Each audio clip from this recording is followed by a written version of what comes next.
여러분 안녕하십니까? 뉴스가 있는 저녁 변상욱입니다. 오늘 국무총리 주재로 코로나19 위기 극복을 위한 노사정 대표자 회의가 열렸습니다. 노동계는 일자리의 안정, 해고 없는 나라를 호소했고 경영계는 누군들 일꾼들을 내보내고 싶겠냐며 기업의 현실적인 어려움을 보아달라고 당부했습니다. 국무총리는 각자의 조직보다 국민을 항시 바라봐달라고 당부했습니다. 최근 석 달 일자리에서 밀려난 노동자가 100만 명이 넘습니다. 대표자 회의에 이어질 노사정 실무협의회의 어깨가 무겁습니다. 뉴스가 있는 저녁, 오늘 준비된 주요 내용을 안기령 앵커가 소개합니다. 네, 전해주시죠. 오늘의 주요 소식 정리해드리겠습니다.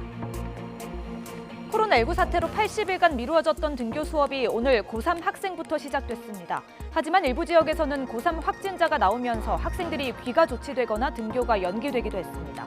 교육 현장의 코로나19 대책 전문가와 함께 분석해보겠습니다.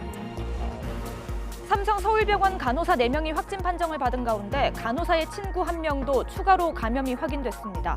경기 안양의 한 주점 방문자 가운데서도 확진자가 잇따라 나와 감염 확산 우려가 커지고 있습니다. 코로나19 속보 전해드리겠습니다.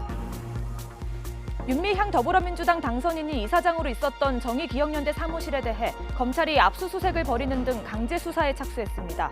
최근 문제를 제기했던 일본군 위안부 피해자 이용수 할머니는 어제 저녁 대구에서 윤미향 당선인을 만난 것으로 전해졌습니다. 관련 소식 자세히 알아보겠습니다. 한명숙 전 국무총리의 뇌물수수와 관련한 검찰의 강압수사 의혹에 대해 여당이 정부 차원의 진실규명을 촉구했습니다. 야당은 억울하면 재심을 청구하면 된다고 맞섰습니다. 정치권 공방 짚어보겠습니다. 코로나19 사태로 미뤄진 등교가 드디어 시작됐습니다. 전국의 고3 학생 45만 명이 80여일 만에 학교에서 수업을 시작했습니다. 먼저 엄윤주 기자가 보도합니다.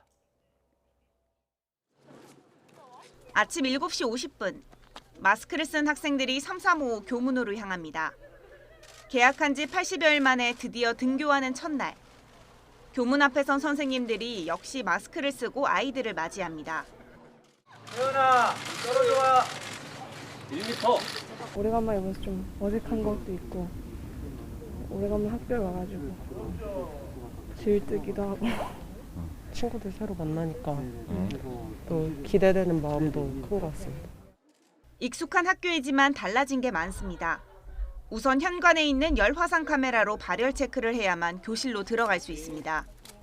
선생님들은 계속해서 거리 두기를 강조합니다. 어서 와라. 어서 와라. 한 줄. 옳지. 등교 첫날의 어색함도 잠시. 오전 8시 20분. 첫 수업이 시작되자 멀찍이 떨어져 앉은 아이들은 곧 진지한 표정이 됩니다. 마스크를 쓴 채 종일 수업을 듣기가 쉽지 않은 만큼 수업 시간도 10분씩 줄였습니다. 이 학교는 오전에는 대면 수업, 오후에는 온라인 수업으로 일주일 동안 진행됩니다. 학급 수가 많아 학생들 사이에 거리 두기가 어렵다는 판단 때문입니다. 일부 감염 우려로 등교를 미룬 학교를 제외하고 전국에서 문을 연 학교는 2,400여 곳. 고등학교 3학년 학생 45만 명가량이 현장 수업을 받았습니다. 여느 때와 마찬가지로 7교시까지 정상 수업한 것도 있었지만 단축 수업을 진행한 학교도 많았습니다. 방역 수칙, 마스크 쓰기, 거리 두기, 손 씻기 이런 모든 것들을 잘 지키면서 자신의 꿈을 이루어 가라고 학생들에게 당부하고 싶습니다. 코로나19 사태 이후 처음 시작하는 고3 등교에 해외 취재진도 직접 학교 현장을 찾아 큰 관심을 보였습니다. YTN 엄윤주입니다. 등교 수업 첫날인 오늘 인천에서는 고3 학생 2명이 코로나19 확진 판정을 받았습니다. 인천 66개 학교 고3 학생들이 오전에 모두 집으로 돌아갔습니다. 안성에서는 확진자와 동선이 한때 파악되지 않아서 전체 고3 학생들이 등교를 연기했습니다. 이기정 기자가 보도합니다. 80일 만에 학교에 갔는데 오전 수업도 다 마치지 못하고 집으로 돌아가는 학생들. 고3생들의 귀가를 덮는 선생님의 목소리엔 아쉬움이 묻어납니다. 그래, 보자마자 이별이다. 유세하고 잘 가. 집으로 갈 거지? 전국의 고3 등교 첫날, 인천시 교육청은 미추홀구와 중구, 동구, 남동구, 연수구 등 5개 구의 고등학교 66곳의 학생들을 긴급 귀가 조치했습니다. 나머지 5개 군구는 원래 계획대로 등교했습니다. 시기는 정해져 있지 않고요. 일단 긴급 공문을 받았습니다. 학생들 귀가 조치하도록. 긴급 상황이라고 갑자기 집에 가라고 하셔가지고. 이에 앞서 새벽에 고3 학생 2명이 코로나19 확진 판정이 나자 이들이 다니는 인항고등학교 등 미추홀구의 인근 3개 고등학교는 아예 등교 자체가 취소됐습니다. 비상연락망을 통해 학생 등교를 중단시키고 원격 수업에 들어간 학교에는 방역차만 드나들고 있습니다. 인천은 정확한 동선 파악과 역학 조사를 실시해서 후속 조치를 취할 것이며 학생들의 안전을 기준으로 적극적으로 협의하면서 대응할 것입니다. 경기도 안성시내 전체 9개 고등학교도 등교가 이뤄지지 않았습니다. 20대 코로나 확진자의 동선이 한때 드러나지 않아 지역교육청과 학교장들의 회의를 거쳐 등교를 하루 미룬 겁니다. 학생들의 안전이 최우선으로 고려되는 가운데 일부 학교에서는 등교하자마자 귀가하는 혼란을 겪었습니다. YTN 이기정입니다. 다른 지역에서도 학생들의 코로나19 의심 증세가 잇따랐습니다. 경북에서는 학생 59명이 고열, 설사 등의 증상을 보여서 귀가했고 충북에서는 학생 9명이 코로나19 의심 증세로 선별진료소에서 검사를 받았습니다. 이성우 기자입니다. 충북 청주의 한 고등학교, 교직원이 식당 테이블과 칸막이를 꼼꼼히 청소하고 있습니다. 고3 학생들이 첫 등교를 했는데 이 학교에서만 학생 3명이 미열 등 코로나19 의심 증상이 나타나 선별진료소로 이송돼 검사를 받은 겁니다. 충북에서만 학생 9명이 코로나19 의심 증상을 보였는데 이 가운데 7명은 학교 건물에 들어가기 전 진행한 체온 측정과 진단 검사에서 증상이 발견됐습니다. 나머지 2명은 오전 수업을 하던 중 의심 증상이 나타났는데 모두 마스크는 착용했습니다. 충북 소방본부는 전담 구급차를 이용해 학생들을 병원과 보건소 선별진료소로 옮겼습니다. 각 소방서별로 그 코로나 전담 구급대라고 해서요, 한 대씩 지정을 해서 운영을 하고 있습니다. 그래서 이제 뭐 학생이라든지 뭐 일반인들도 코로나 의심 증상이 발생을 하게 되면 저희 전담 구급 차량이 출동을 해서 포항 등 경북 지역에서도 학생 59명이 고열과 설사 등의 증상을 보였습니다. 이들 학생은 부모와 함께 선별진료소로 가 진단 검사를 받고 집으로 돌아갔습니다. 이외에도 자가 진단으로 코로나19 의심 증상을 보인 학생 84명은 사전에 등교 중지됐습니다.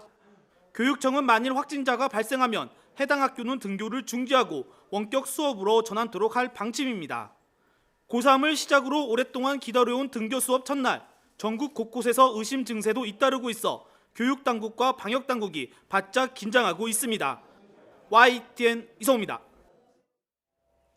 고등학교 3학년 등교 개학 첫날인 오늘 국내 코로나19 신규 확진자가 9일 만에 30명대로 늘어나면서 비상이 걸렸습니다. 대형 병원 감염과 이태원 클럽발 집단 감염도 이어지고 있는 상황인데 취재 기자와 좀 자세히 알아보겠습니다. 이현아 기자. 네. 예. 우선 확진자가 10명대였는데 갑자기 30명대로 확 늘어난 것, 이것부터 좀 설명을 드려야 될 것 같습니다. 네, 일단 나흘 연속 10명대였던 코로나19 신규 확진자가 오늘 0시 기준 9일 만에 32명으로 늘어났습니다. 이 가운데 국내 발생은 24명인데 이태원 클럽발 확진자는 18명인 것으로 집계됐습니다. 네. 그리고 이제 대형 병원에서의 집단 감염이 또 제일 큰 걱정 중에 하나였는데 그것부터 네. 알아보죠. 삼성 서울병원 확진자는 얼마나 됩니까? 네, 일단 어제 그 병원 소속 간호사 4명 외에요. 오늘은 그 병원 의료진이나 환자 가운데는 추가 확진자는 나오지 않았습니다. 하지만 간호사의 지인이 확진 판정을 받았습니다.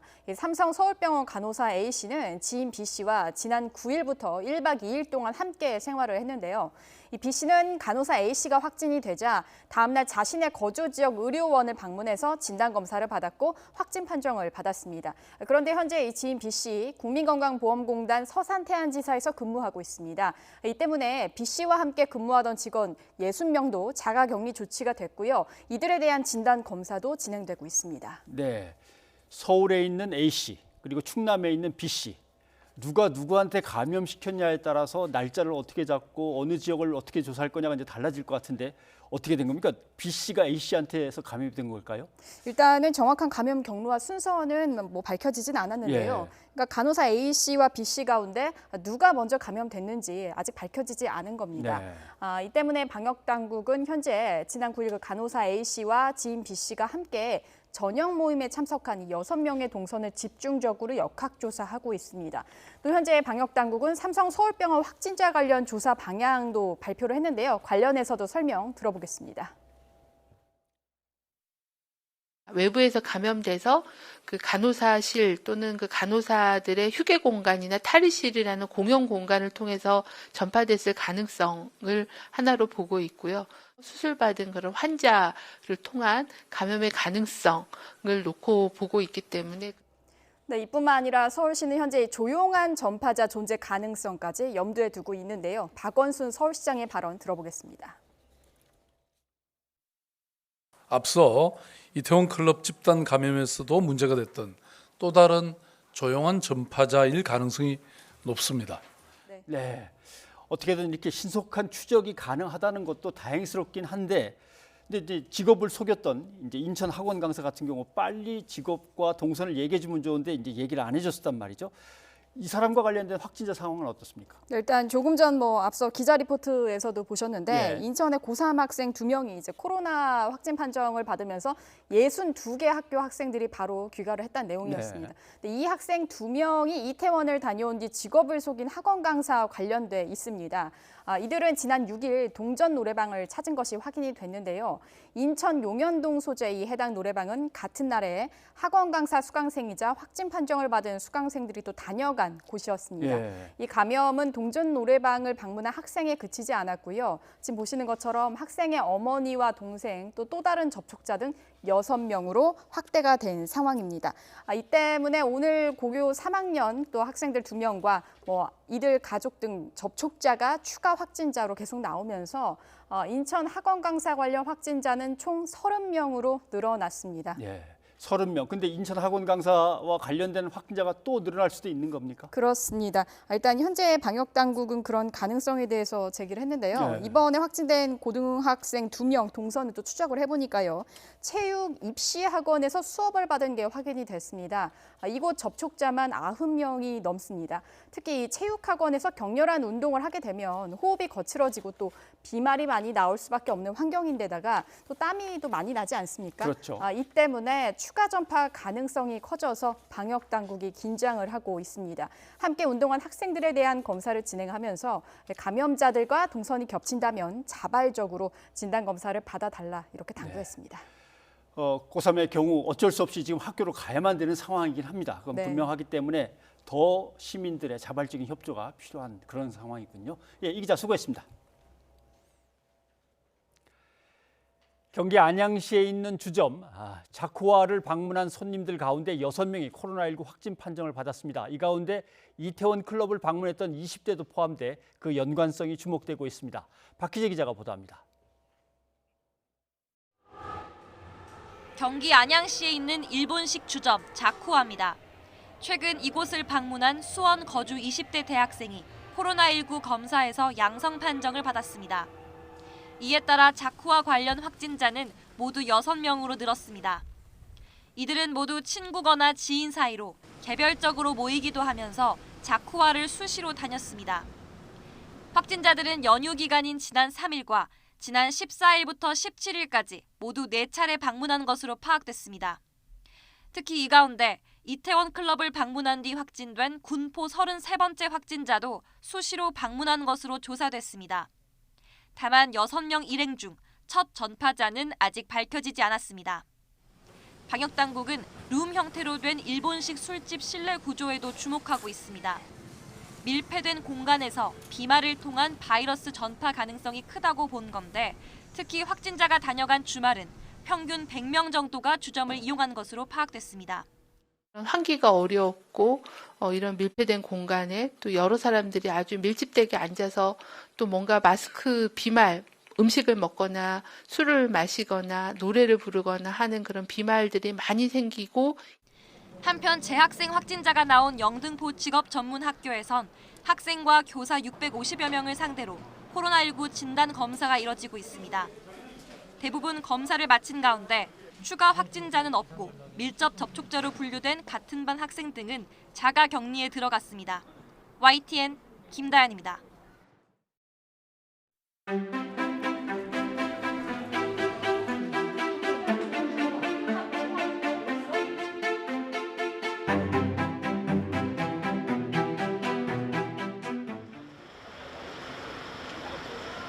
끝에 작은 문 통과해서 들어갈게요.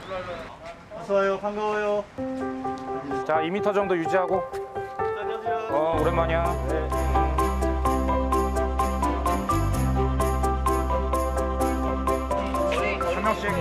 한 명씩 침. 자, 2m 유지하고. 오늘 오랜만에 학교 오는데 기분이 어때요? 너무 오랜만이어서 뭔가 어색한 분위기도 드는 것 같고, 사실 좀 아이들이 많이 모이는데 잘 코로나를 대처할 수 있을까라는 걱정도 사실은 조금 되는 것 같아요. 그런데도 학교 지침 잘 따라서 다녀야죠. 어떻게 보면 고3이라서 약간 뭐 수능이나 뭐 이런 이슈에도 약간 부담이 있을 것 같은데 어때요? 개인적으로 저는 특성화고 학생이라 수능과 관련된 부담은 없는 것 같은데요. 뭐 인문계 학생들이나 저 또한 고3이지만 서로 그냥 힘내면 좋겠어요. 자, 이제 수업하고 들어갔어요. 선수도. 네, 반가워. 잘 지냈어? 안녕하세요. 네, 반가워.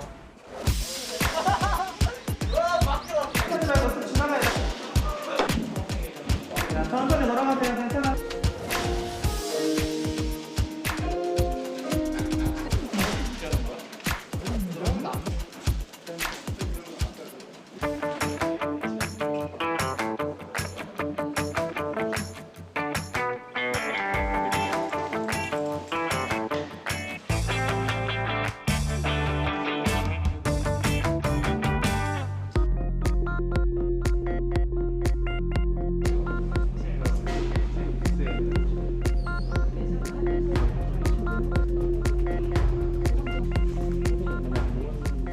학교에서 예방을 위해서 어떤 것들 좀 준비를 하셨나요? 일단 뭐 학생 이동 경로에 모든 곳은 지금 다 준비가 좀 돼 있고요. 우려하는 것은 혹시 또 이게 확진자가 발생을 하게 되면 그나마 이 학생들한테 기회를 좀 잃게 되는 그런 문제도 생길 수 있거든요. 그래서 학교에서는 이 방역에 대해서 최우선으로 지금 대비를 하고 있습니다.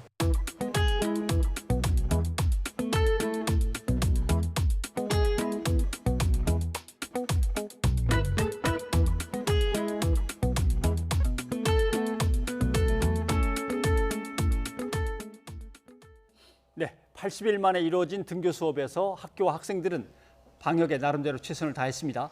인천에서는 고3 학생 2명이 확진 판정을 받아서 66개 학교의 학생 전원이 귀가하는 일도 발생했습니다. 예, 국내 코로나19 상황 알아보겠습니다. 시청취자 여러분의 의견 또 질문 받고 있습니다. 샵 0945로 문자 그리고 유튜브 댓글로 남겨주시면 되겠습니다. 이대 목동병원 호흡기 내과 천은미 교수 나와 계십니다. 네, 교수님 어서 오십시오. 안녕하세요. 이제 잠복 기간을 한 14일로 잡았으니까 예. 아마 제 기억으로는 5월 7일부터 학생들은 그 교육 전산 시스템에다 자기 상태가 어떤지 건강 체크를 계속해서 올리도록 했고 이상이 있으면 이제 물론 조치를 미리 취했겠죠. 근데 어떻게 등교하는 날 아침에 확진자가 나오는지 뭐 이대로 그냥 등교 수업해도 되겠습니까? 고3 이제 입시 때문에 예. 많은 그런 상담과 토론이 있었지만 결국 등교를 하게 되었습니다. 그런데 오늘 벌써 확진자 2명이 나오고 지방에서도 유증상자가 많이 나왔죠. 네. 고3 아이들은 굉장히 학생들은 건강한 나이예요. 그러다 보니까 본인이 조금 증상이 있어도 괜찮겠지 하고 생각하고 또 첫날 등교니까 증상이 있어도 등교를 하다가 결국은 이제 다시 인천이라든지 그런 쪽에서는 다 하교를 다시 했죠. 예. 근데 만일에 내일 이후로 확진자가 더 많이 는다면은 다시 온라인 수업을 할 수밖에 없을 것 같습니다. 내일 시험도 온라인으로 지금 한다고 아마 나왔던 것 같아요. 그래서 사실 수업을 보셨겠지만 하루 종일 하는 거는 매우 힘들어요. 마스크를 쓰고. 그래서 우선은 오전 단축 수업을 좀 하고요. 지금 아마 사례들을 쭉 보시면 알겠지만 식사할 때 감염이 제일 잘 됩니다. 간호사분들도 그래서 식사는 꼭 뭐 학교에서 드시고 싶은 분도 계시겠지만 단축 수업을 시행을 한다면 도시락을 학교에서 마련해 줘서 가지고 가서 오후에는 온라인이나 본인 자습을 하는 것도 고3 입장에서는 시간을 절약할 수 있는 방법이라고 생각이 들고요. 그리고 보니까 등교할 때 거리 유지가 잘 안 돼요. 친구들끼리 손잡고 같이 많이 오죠. 거리 유지가 안 되고 마스크도 보니까 코에 걸고 있는 경우도 있고 그러니까 그런 경우가 만일에 확진자가 있다면은 감염의 위험이 대단히 높고 에어컨도 만일에 오후 수업까지 하게 되면 분명히 켜야 되거든요. 그 경우 에어컨에 의해서 감염 확산도 위험이 높습니다. 준비를 한다고 참 많이 했는데 아크릴 칸막이까지 다 했는데도 어렵네요. 뭐 보완해야 될 점은 없을까요?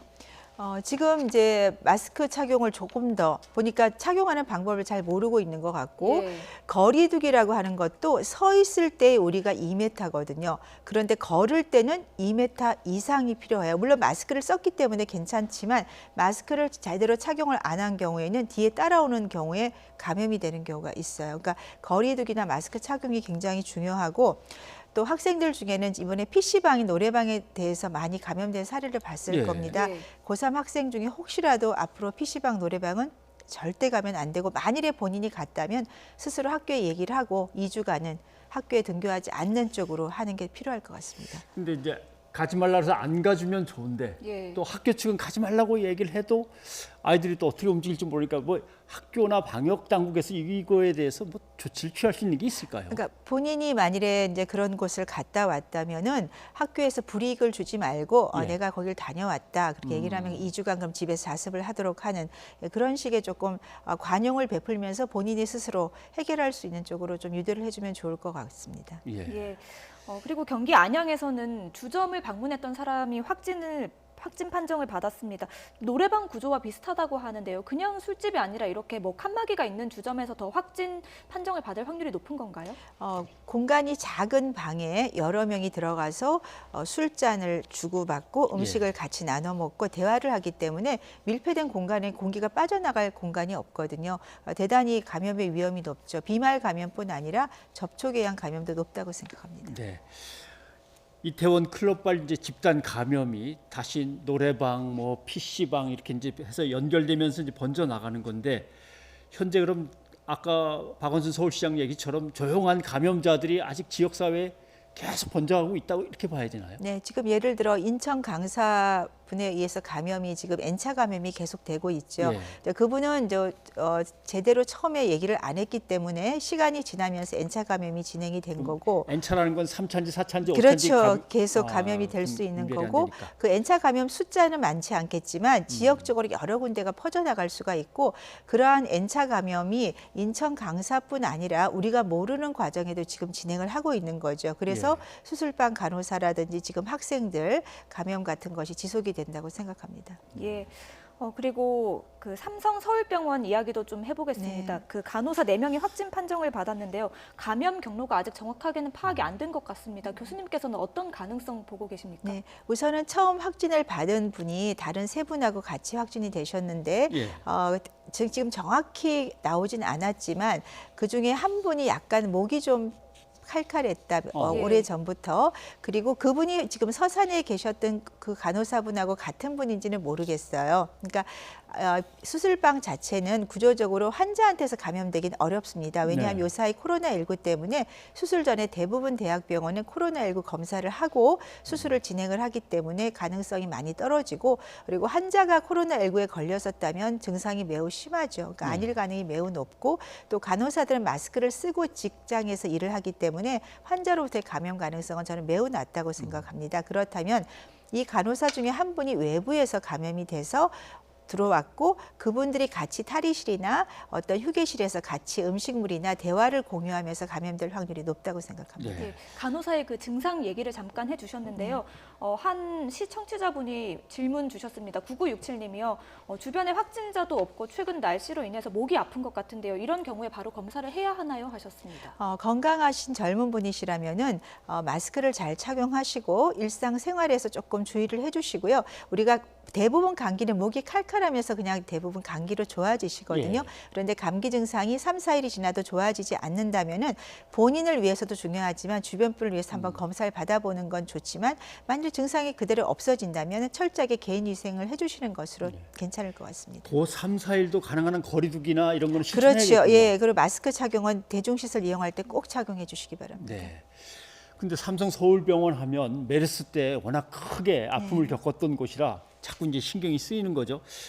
뭐 거의 1000여 명에 대한 검사가 이루어지고 있다고 얘기하는데 병원에서의 집단 감염 피하려면 이제 어떤 조치들이 더 있어야 될 것 같습니까? 우선은 다행히 그 국소적으로 수술방 간호사 중심으로 나왔고 아직까지 더 확진자가 없습니다.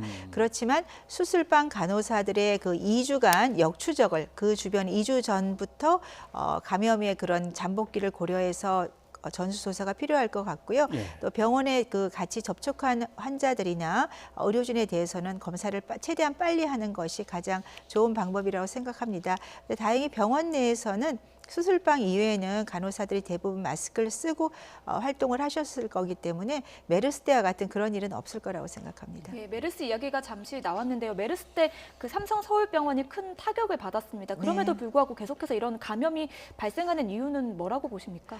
메르스 때는 우리가 잘 모르는 상태에서 응급실에 그 슈퍼 전파자로 인해서 감염이 됐던 그런 사례가 있었지만 이번은 우리 코로나19에 대해서 어느 정도 지금 파악이 된 상태였지만 이 지역사회 감염 특히 무증상자에 의한 전파라는 것이 코로나19의 가장 큰 문제잖아요. 그래서 이 간호사분도 본인도 모르게 감염이 된 거기 때문에 이런 점까지 우리가 뭐 그 간호사의 어떤 방역의 문제라고 생각지는 않습니다. 이 지역사회 감염에 대해서는 우리가 개인적인 방역을 철저히 하는 것만이 지금은 가장 좋은 방법이라고 생각합니다. 아까 2m 거리두기인데 좀 사실 더 돼야 될 상황도 있다고 말씀하셨는데 그 이제 여름 기온이 이제 막 올라오고 있는데 결국 선풍기 에어컨을 이제 사용해야 되는데 이거는 직접 얼굴에 맞거나 이래도 괜찮은 건가요? 우리가 뭐 감염자가 없다면은 상관이 없겠죠. 그런데 에어컨 바람이라든지 그런 것을 이렇게 최근 나온 연구들을 보면요. 같은 이 통로나 같은 공간에 있는 열에 있는 경우는 그 에어컨 바람이나 그 히터 같은 바람이 순환을 하면서 그쪽에 있는 분들은 감염을 시킬 수가 있어요. 그러니까 비말이 원래는 무거운 건 대부분 땅에 떨어지고 아주 작은 비말만 뭐 8분 정도 아주 심각한 게 4시간 정도 떠 있을 수 있습니다. 하지만 8분에서 한 14분 정도 떠 있는 동안에 그 주변에 있는 분 들이마실 수가 있죠. 그래서 감염이 될 수가 있기 때문에 에어컨을 우리가 사용할 때는 조금 문을 열어놓는다든지 주기적으로 환기를 하는 것이 중요하다고 생각하고요. 제일 문제가 식당이죠. 그래서 식사가 식사할 때는 마스크를 벗을 수밖에 없기 때문에 그 문제가 가장 크고요. 또 하나는 아까 이제 거리 얘기를 하셨는데 우리가 이제 운동을 할 때라든지 그다음에 사람이 좀 떨어진 곳에서 걸을 때는 마스크를 벗고도 많이 하시는데 이게 최근 연구를 보니까 서 있을 때는 2m가 괜찮아요.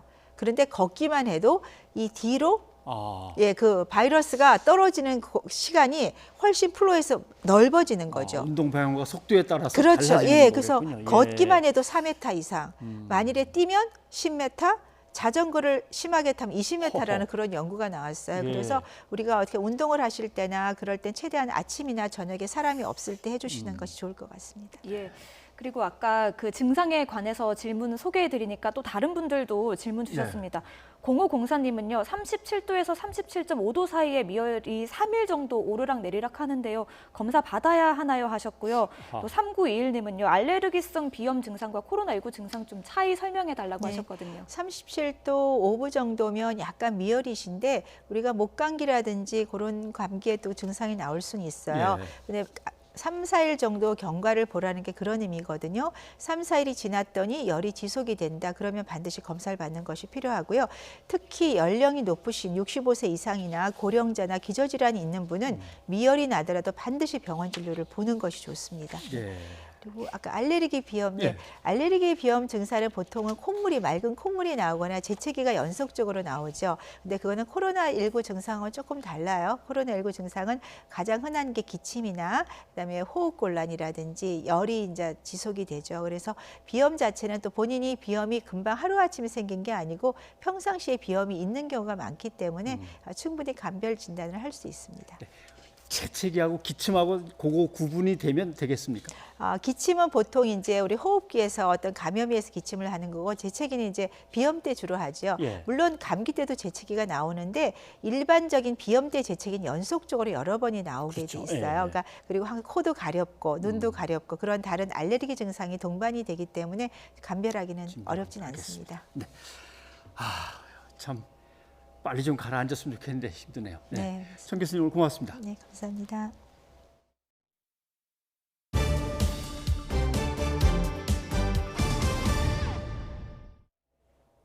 도널드 트럼프 미국 대통령이 코로나19 사태와 관련해서 다시 중국을 공격하고 나섰습니다. 네, 트럼프 대통령은 중국이 코로나19가 다른 나라로 퍼져나가는 것을 막지 않았다고 비난했습니다. 김원배 기자입니다.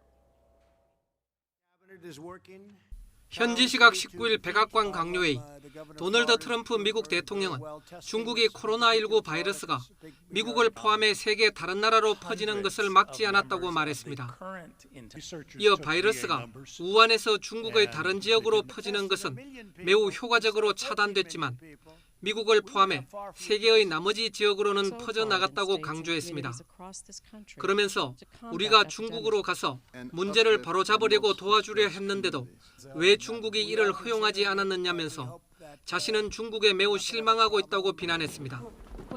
So why is it that it was blocked very effectively from leaving that area and going into China, but it went out to the rest of the world, including the United States? And why didn't they let us go in and help them fix it? So I'm very disappointed in China. 트럼프 대통령은 그러나 중국에 대한 보복 결정에 가까이 와 있느냐는 질문에는 자신은 보복에 관해서는 얘기하지 않는다며 구체적인 답변을 하지 않았습니다. 또 중국과의 무역 합의와 관련해 많은 구매를 시작하고 있지만 자신은 지금 그 합의에 대해 3개월 전과 다르게 느낀다며 그리고 우리는 무슨 일이 일어나는지 지켜볼 것이다 라고 말했습니다. 그러면서 하지만 그것은 매우 실망스러운 상황이었다. 중국에서 매우 실망스러운 일이 일어났다라고 거듭 말했습니다. 미국과 중국은 지난 1월 15일 1단계 무역 합의에 서명했으며 코로나19로 인한 미중 갈등과 경기 침체 상황에서 중국의 합의 이행 여부가 변수로 거론되고 있습니다. 트럼프 대통령은 또 백악관에서 열린 농민과 목장주, 식품 공급망 지원 관련 연설 행사에서 농가 대상 코로나19 지원금 지급 계획을 발표하면서도 중국의 코로나19 책임론을 거듭 부각했습니다. 트럼프 대통령은 우리는 열심히 싸웠다며 이번 지원금은 중국에 의해 초래된 글로벌 팬데믹과 관련해 농민들이 입은 손실을 보상해 줄 것이라고 강조했습니다. YTN 김원배입니다. 유럽 각국에서도 우리처럼 다시 등교가 허용됐습니다. 하지만 일부 국가에서는 감염을 우려하며 학부모들이 반발하고 있습니다. 유럽 각국의 교육장관들은 개학이 바이러스 확산으로 이어지지 않았다고 의견을 모았습니다. 이동우 기자입니다. 벨기에의 초등학생이 즐거운 표정으로 2달 만에 학교에 다시 등교합니다. 선생님들이 반갑게 맞이하며 체온을 잽니다.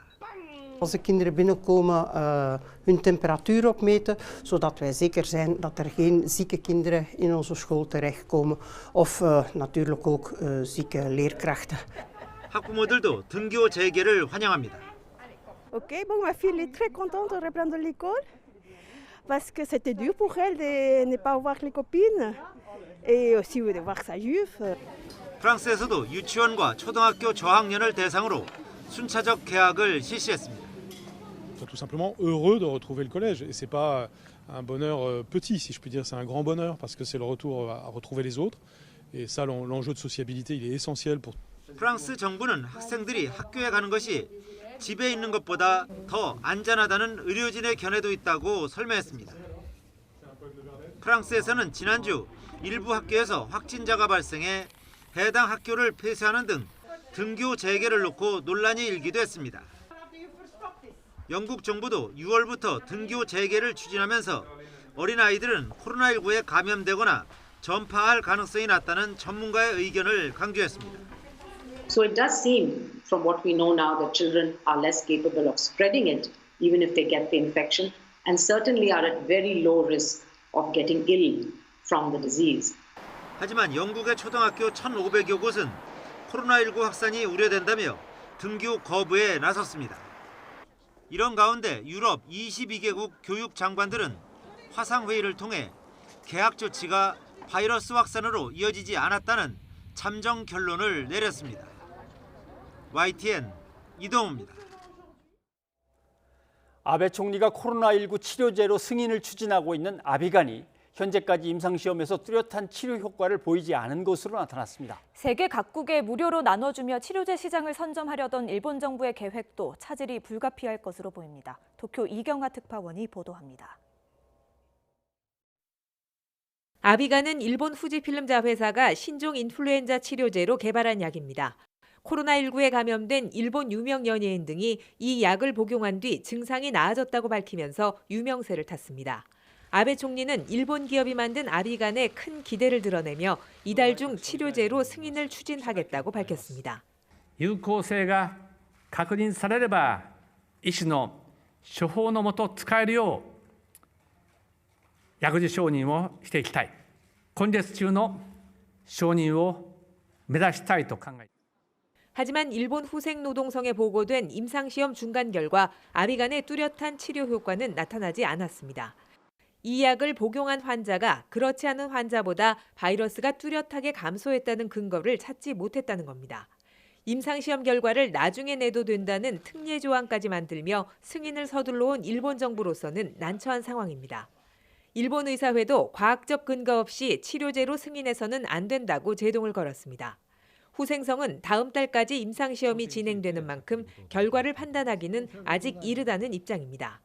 それぞれの観察研究、臨床研究、あるいは治験、そういったことの結果、あるいはその分析、それを待つということでありますから、いずれにしてもその姿勢は変わるものではありません。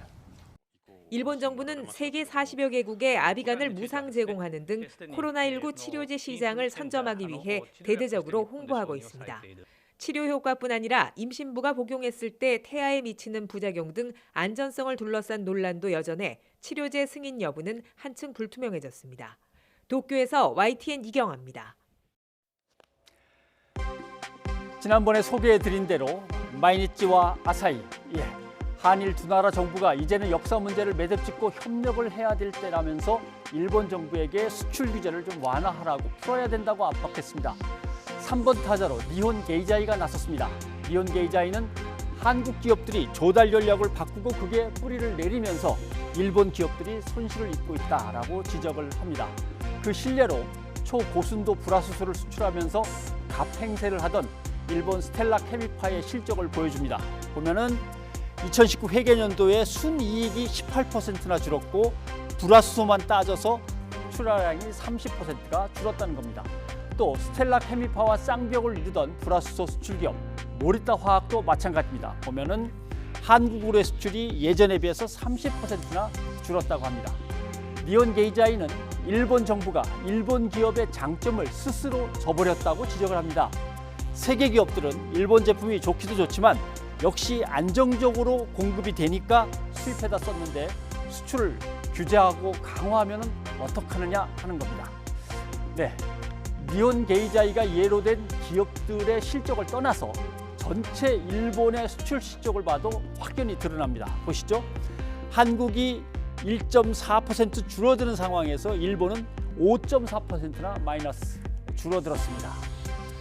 아베 내각이 여론의 압박을 얼마나 더 견딜까 궁금해집니다.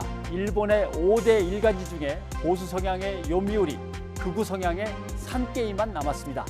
뉴스가 있는 저녁 변상욱의 앵커 리포트였습니다. 불투명한 회계 논란에 휩싸인 정의기억연대에 대해서 검찰이 압수수색에 들어갔습니다. 정 의원은 외부기관에 회계 감사를 요청해둔 상태라며 섣부른 예단은 말아달라고 호소하면서도 검찰 수사에 촉각을 세우고 있습니다. 김우준 기자입니다. 지난해 6월 정의기억연대는 아프리카 우간다에 김복동 센터를 짓겠다며 특별 모금을 진행했습니다. 이렇게 모인 돈이 4,300여만 원. 이 가운데 1,200만 원을 센터 대진 매입에 썼습니다. 하지만 일본이 우간다 정부에 이 사업을 진행하지 못하도록 압력을 행사했다는 이유로 반년 만에 센터 건립 사업을 백지화했습니다. 무용지물이 된 대지는 현지에 기부하고 말았습니다. 2014년에 추진한 베트남 우물 사업의 후원금도 사용 과정이 매끄럽지 않았습니다. 1,700만 원이 넘는 돈을 모았는데 현지에는 1,200만 원만 전달된 겁니다. 당시 윤미향 당선인 개인 계좌로 후원금을 받았지만 차액을 어떻게 썼는지 설명은 없었습니다. 정 의원의 전신인 정신대 문제대책협의회 시절 회계에도 문제가 있다는 의혹이 나왔습니다. 사회적 기업인 마리몬드에서 7년 동안 6억 5천만 원을 기부받은 것으로 확인됐지만 결산 서류 공시에는 1억 800만 원만 기록한 겁니다. 논란 속에 열린 수요 집회에서 이나영 정 의원 이사장은 고개를 숙였습니다.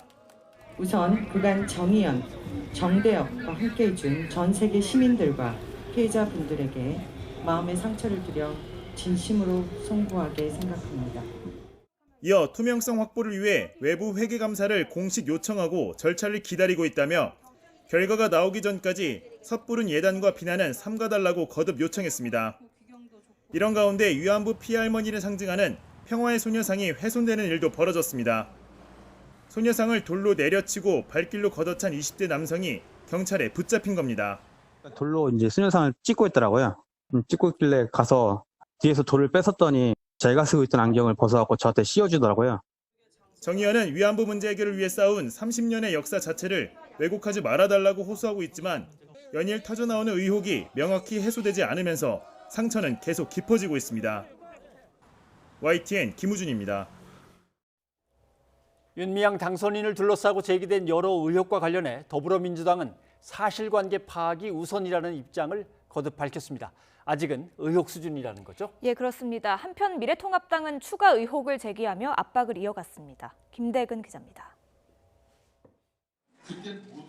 21대 초선 당선인들을 상대로 국회가 준비한 의정연찬회. 5.18 민주민지 참배에도 불참했던 더불어민주당 윤미향 당선인은 이번에도 모습을 드러내지 않았습니다. 고가 매입 의혹을 받는 안성 쉼터 매매를 주선한 이규민 당선인은 쉼터 중개 과정에 전혀 문제가 없다는 입장을 또다시 밝혔습니다. 안성 쉼터 중개 관련해서도 뭐 문제 없다고 보시는? 네, 문제는 없습니다. 민주당은 윤 당선인을 둘러싼 여러 의혹과 관련해 사실관계 확인이 먼저라는 입장을 다시 한번 밝혔습니다. 정의기억연대에 대한 외부 회계감사와 관련 기관의 조사를 통해 사실과 과장, 왜곡을 가린 뒤 정식으로 대응하겠다는 취지입니다. 더불어민주당은 정의연에서 요청한 외부 회계감사와 행안부 등 해당 기관의 감사 결과를 보고 종합적으로 판단하여 이후 입장을 밝히도록 하겠습니다. 관계기관의 조사나 검찰 수사 결과가 나오기까지는 시간이 걸리는 만큼 당 차원의 자체 조사가 시급하다는 목소리도 여전히 나오고 있습니다. 검찰 수사 결과를 기다릴 것이 아니라 신속하게 진상을 파악하여 그 결과에 따른 적합한 판단과 조치가 있어야 한다고 봅니다. 윤 당선인 의혹에 대한 국정조사 카드를 꺼내들었던 미래통합당의 압박도 계속됐습니다. 통합당은 3억 원이 넘는 윤 당선인의 예금 형성 과정에 대한 의문을 계속 제기했고 위성정당인 미래한국당은 진상조사를 위한 태스크포스 구성에 나섰습니다. 이런 가운데 두문불출했던 윤 당선인은 정의기억연대 회계 처리 문제 등을 지적한 일본군 위안부 피해자인 이용수 할머니를 만난 것으로 확인됐습니다. 이 할머니는 오는 25일 기자회견을 열고 입장을 밝힐 예정입니다. 쏟아지는 의혹에 오락가락 해명까지 윤미향 당선인을 둘러싼 논란은 갈수록 커지고 있습니다. 그런 만큼 이제는 윤 당선인 본인이 직접 나서 명확한 사실관계를 밝혀야 한다는 목소리도 강해지고 있습니다. YTN 김대근입니다. 윤미향 더불어민주당 당선인과 정의기억연대를 둘러싼 논란이 이어지고 있습니다. 최영일 시사평론가와 함께 더 얘기를 나눠보겠습니다. 어서 오십시오. 안녕하세요. 예. 드디어 이제 윤미향 당선인이 몇 번을 찾아갔는데 성사가 안 됐습니다만 네. 드디어 이제 이용수 할머니를 만났다고 합니다. 맞습니다. 뭔가 좀 깊은 얘기가 오고 갔을까요? 시간은 그렇게 길지 않은 것 같은데. 지금 그럼에도 불구하고 이제 감정의 골이 있죠. 예. 이용수 할머니도 뭐 작심 발언을 했고요. 이 두 차례나 한 번은 대구에서 기자회견, 또 한 번은 이제 지난주 수요 집회 때 입장문을 낸 바가 있습니다. 예. 윤미향 당선인을 향해서 상당히 날선 공세를 폈거든요. 그런데 이제 윤미향 당선인이나 정 의원 입장에서는 할머니들의 마음을 잘 보살피고 보듬지 못한 것에 대해서는 사과를 한 바가 있어요. 지금 일단은 이용수 할머니와 이 윤 대표 측에 뭔가 입장이 정리돼야만 이 사단이 좀 해결될 수 있는데 그렇죠. 그런 면에서는 저는 허심탄회한 이야기, 뭐 진실을 어떻게 두 사람이 서로 주관적으로 바라보는 시각의 충돌은 있을 수 있습니다.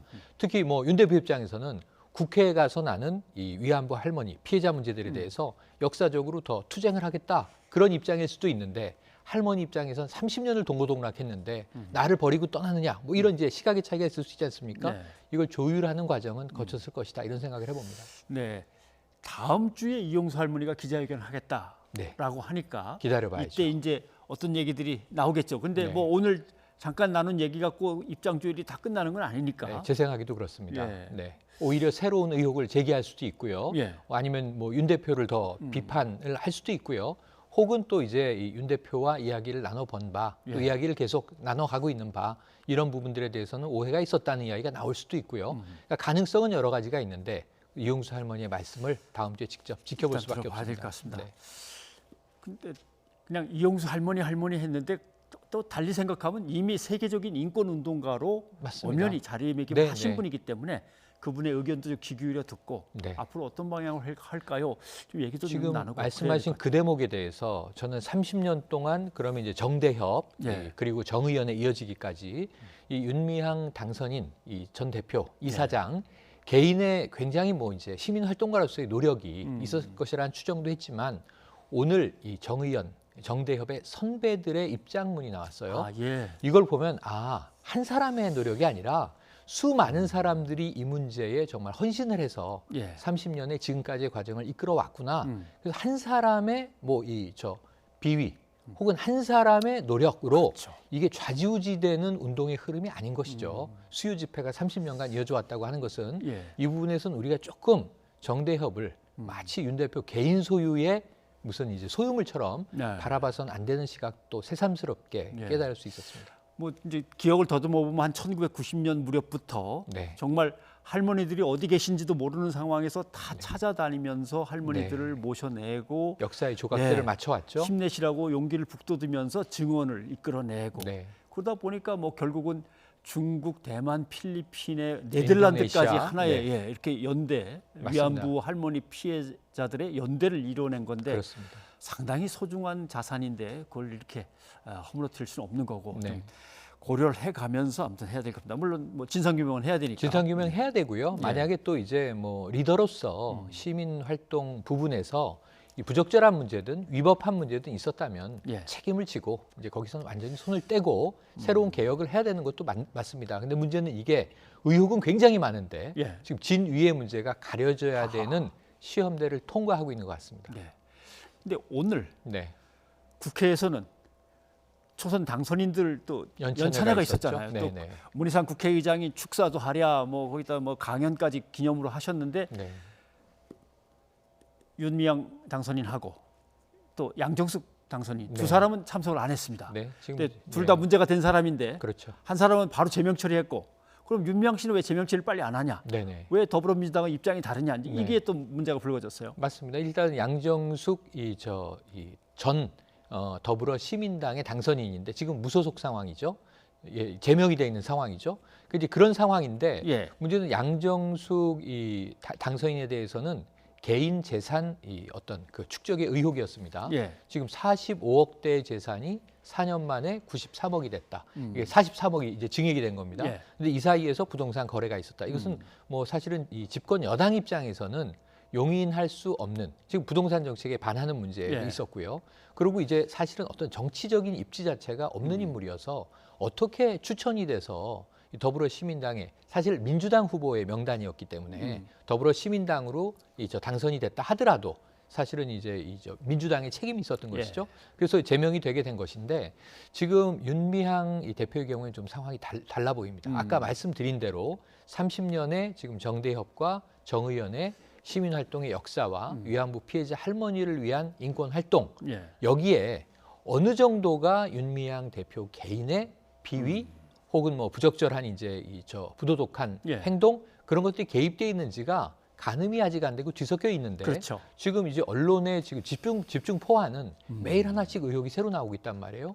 거기서 이제 뭐 심지어 이런 좀 선정적인 표현이 등장했습니다. NGO 족벌 경영의 등장이다. 족벌 경영. 예, 거기는 뭐 부친도 나오고요, 예, 남편도 예, 나오고요. 남편도 나오고 그러는데 하니까. 지금 이 부친이 뭐 공장장 생활을 하다가 안성의 쉼터가 마련이 돼서 6년 동안 약 7,500만 원의 이 어떤 인건비 예. 사례를 받고 관리인 역할을 한 것이 족벌이냐 아니냐, 이건 또 시각이 또 부딪히고 있습니다. 예. 그래서 이런 부분들은 조금 냉철하게 가려진 이후에 결정이 내려질 필요가 있습니다. 일단 민주당은 그 결과를 좀 봐야겠다. 그렇습니다. 그다음에 정의연은 여기에 대해서 이제 외부 전문가들한테 이제 나름대로 회계에 대한 감사나 이런 것들을 이제 부탁한 거고. 네. 그런 와중에서 검찰은 또 상당히 동작이 빠릅니다. 압수수색에 들어갔습니다. 오늘 압수수색에 들어갔는데 예. 이건 좀 빠른 행보죠. 왜냐하면 지금 두 가지 단계가 남아 있어요. 민주당이 지켜보겠다고 하는 게 막연히 뭐 윤 대표의 입장 표명이라든가 정의연이 스스로 움직이길 기대하는 게 아니라 1차적으로 행안부가요. 네. 엊그제 국회 행안위가 열렸는데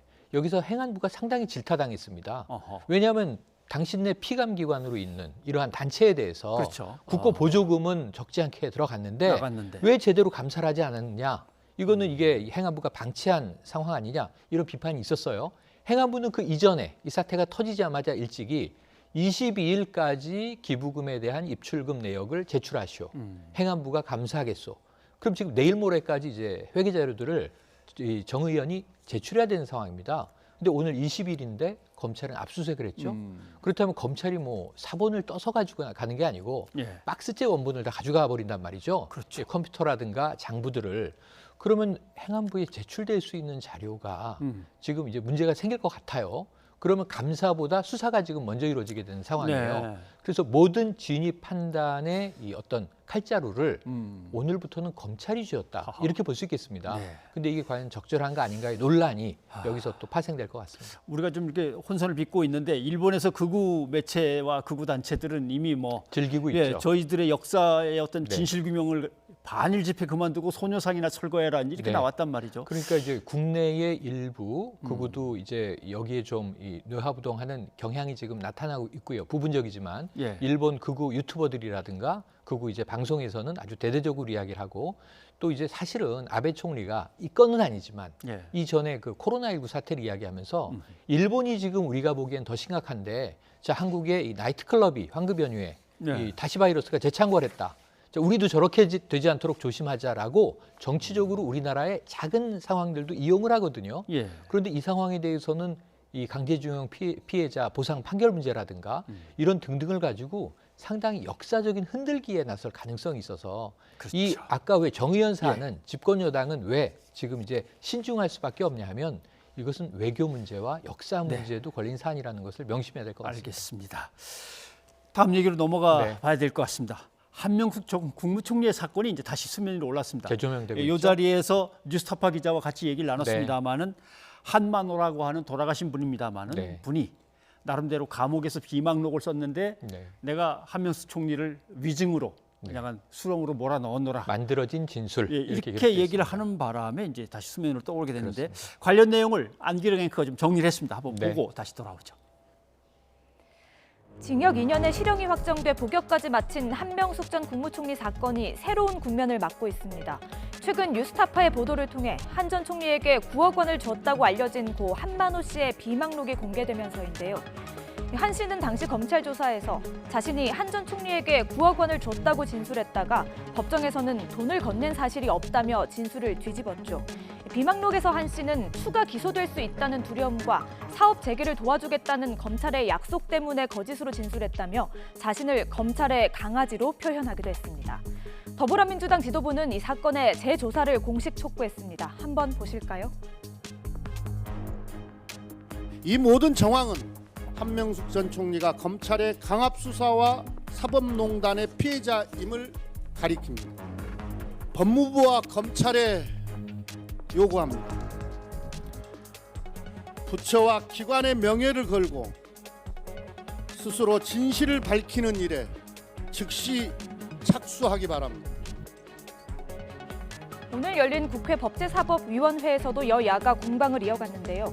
김종민 더불어민주당 의원이 수사 관행에 문제가 있었던 것인지 정치적인 의도가 있었던 것인지 명백히 밝혀야 한다고 지적하자 김도훈 미래통합당 의원은 이미 유죄가 확정된 재판이라며 억울하다면 재심을 청구하는 것이 옳다고 반박했습니다. 이에 대해 추미애 법무부 장관은 국민은 검찰의 과거 수사 관행에 상당히 문제가 있었다고 이해한다면서 검찰 개혁이 반드시 이루어져야 한다는 입장을 밝혔습니다.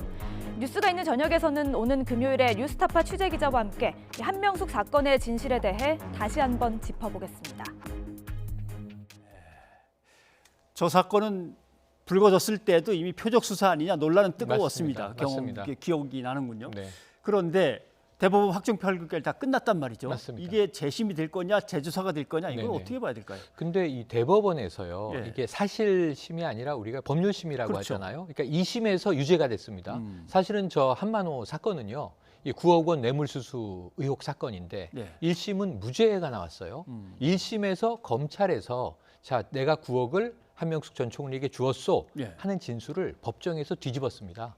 검찰의 압박에 의해서 내가 이야기한 것이고 사실은 그렇지 않다. 1심 무죄가 됐는데 2심은 검찰의 진술이 다 인정이 되면서 유죄가 됐던 거죠.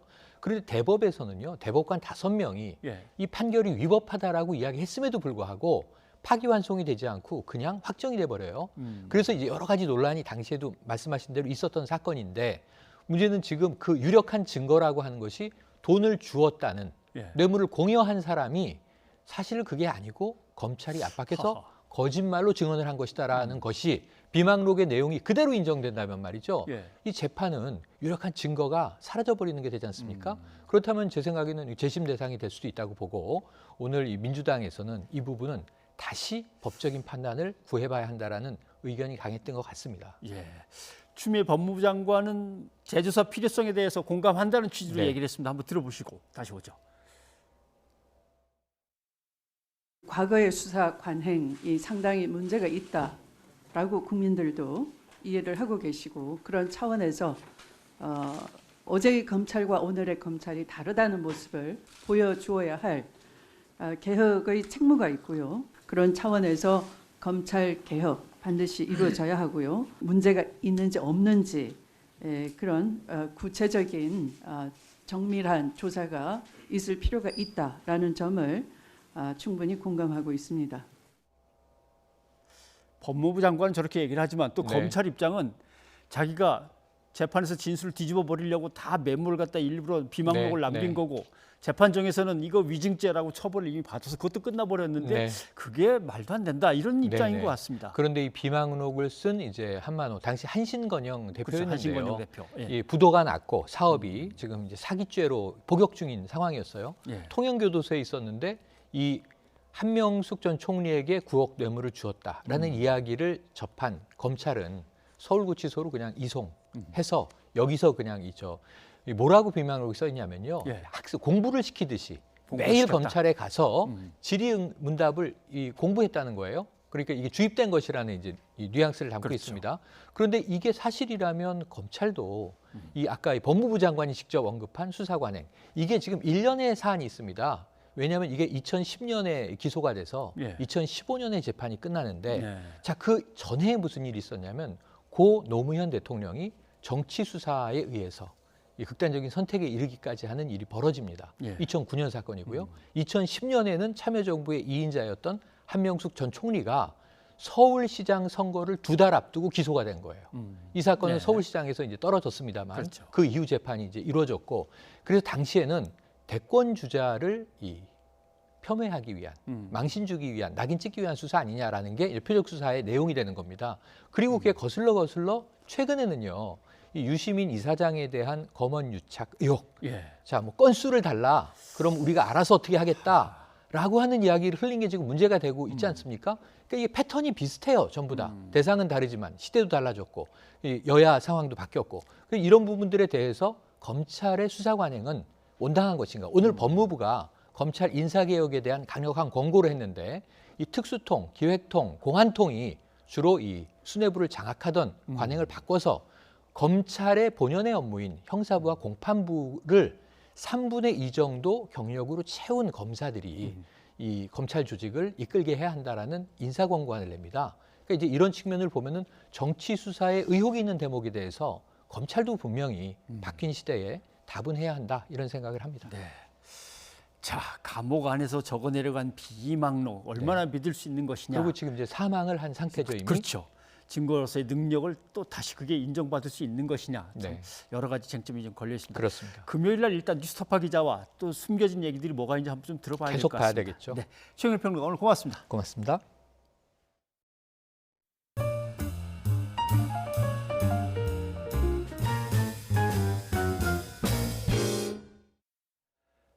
전북 전주에서 실종 여성 2명을 살해한 피의자의 신상이 공개됐습니다. 이름은 최신종이고 31살입니다.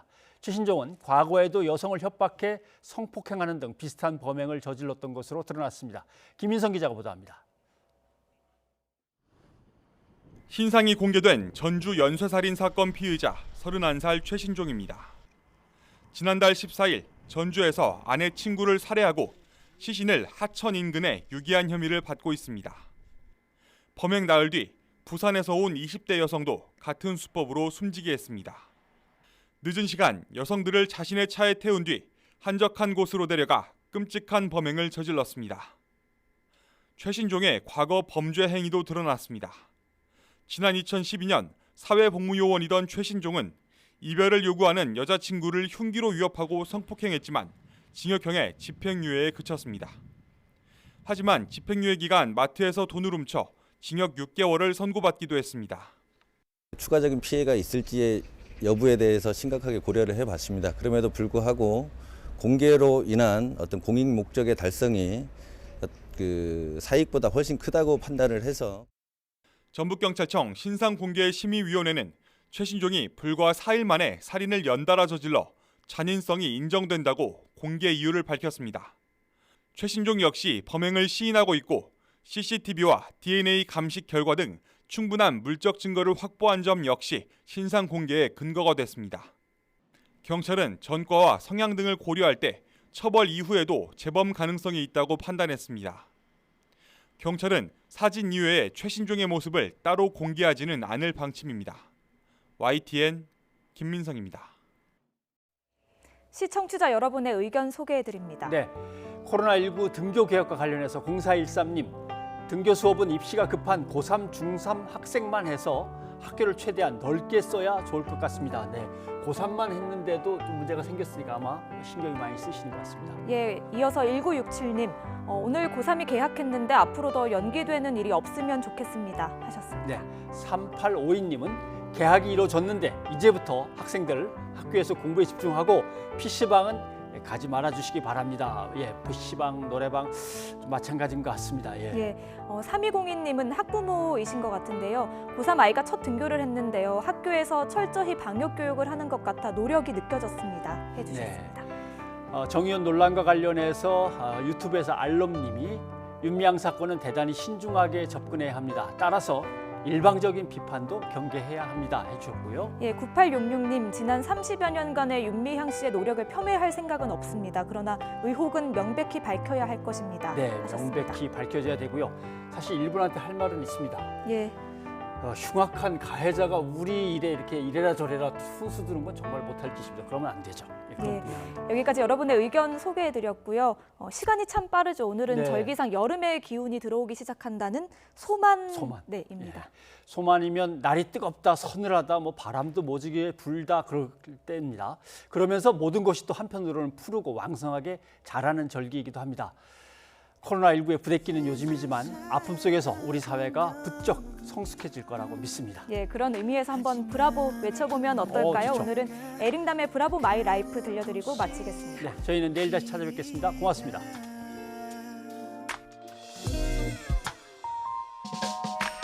Bravo, bravo, my life 나의 인생을